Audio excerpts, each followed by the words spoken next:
The idea of telepathy, it's this dream we've had forever, right? Being able to just send a thought, a feeling, an entire idea straight from your mind into someone else's. No words needed. It's straight out of myths and sci-fi. But could there be some real science to it? So let's just jump right in. The big question we're tackling here is simple, but it's also kind of profound. Can our minds actually communicate without speaking a word? And to get to the bottom of it, we're going to look at this from all sides: psychology, history, the hard science, and yeah, even what the future of tech has in store. Okay, so first things first. Let's get on the same page about what telepathy actually means. We're not talking about picking up on body language or hearing a certain tone in someone's voice. Real, true telepathy? That's the idea of bypassing all our known senses. It's a direct, mind-to-mind connection. No seeing, no hearing, no touching. Just thought. And listen, this idea is so not new. This dream of silent communication, it's been around for thousands of years. You see it with ancient Egyptian priests who thought they were getting messages straight from the gods, with yogis in India practicing thought communication, all the way to those spooky seance parlors in the 1800s, and of course the sci-fi movies we love today. The fascination it never goes away. So if it's just been a dream all this time, why does it feel so real sometimes? You know exactly what I'm talking about. That moment you think of a friend, and boom, your phone rings and it's them. Well, the answer isn't something supernatural. It's actually all about the incredible and kind of sneaky power of our own brains. And here's something that might blow your mind. We barely even use words to communicate. I mean, classic studies show that something like 90% or even more of how we communicate is totally nonverbal. Just stop and think about that for a second. It means we're all in this constant, silent conversation, picking up this flood of info from each other without a single word being said. And our brain? It's an absolute supercomputer when it comes to decoding this silent language. It catches those tiny micro-expressions that flash across a face in less than a blink of an eye. It notices when someone's pupils get a little bigger, when their breathing pattern shifts, that tiny bit of tension around their jaw. It's processing all of this stuff, hundreds of these signals totally subconsciously. It basically makes us all natural-born secret mind readers. So what does this all boil down to? Our brains are just these amazing prediction machines. They're constantly taking in all this nonverbal data and making these really, really good guesses about what someone else is thinking or feeling. And it works so well that it creates this super convincing illusion that we're actually reading their mind. A huge piece of the puzzle here is something called mirror neurons. You can almost think of them as the brain's Wi-Fi for empathy. When you see someone smile, the smile part of your own brain lights up. When you see someone get hurt, your own pain circuits actually fire a little bit. It's like we're biologically hardwired to sync up with the people around us. And this brings us to a really powerful idea. That thing we call a telepathic connection. That deep gut feeling that you just get someone. It's not magic. It's actually a super advanced form of biological empathy. It's just neuroscience at its coolest. Of course, our brains have a few little quirks that kind of nudge us into believing this stuff. There's confirmation bias, right? That's when you remember that one time you knew who was calling, but you totally forget the dozens of times you were wrong. And our brains are just wired to find patterns in everything, even when it's just random coincidence. Okay, so gut feelings and brain psychology are one thing. But what happens when you take telepathy into the lab? Put it under the microscope of some really strict, controlled science. Well, for more than 100 years, that's exactly what researchers have been trying to do. Find some real hard proof. Probably the most famous attempt is something called the Ganzfeld experiment.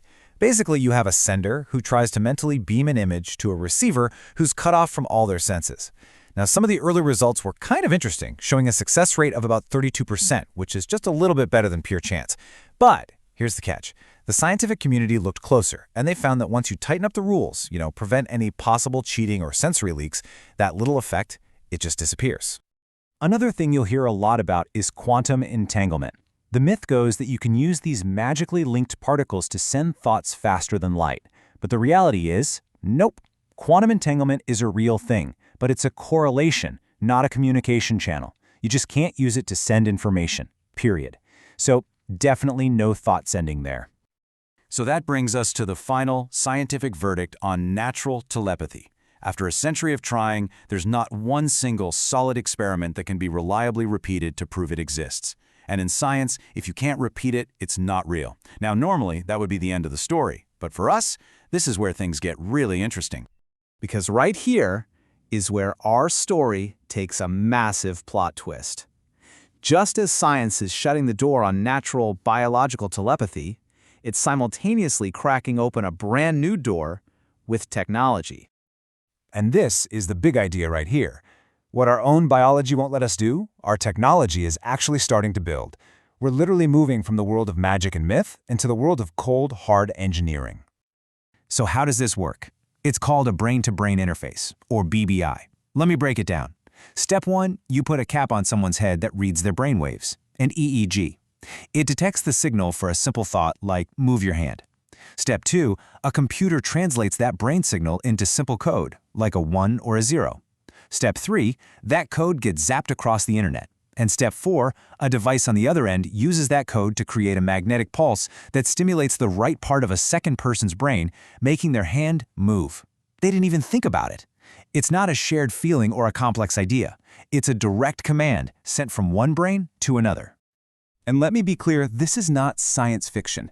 This is happening right now. Today, scientists can send these simple commands. They've had multiple people play a video game together using only their minds. They can even create a blurry reconstruction of an image someone is looking at just by scanning their brain. This stuff is real. It's here.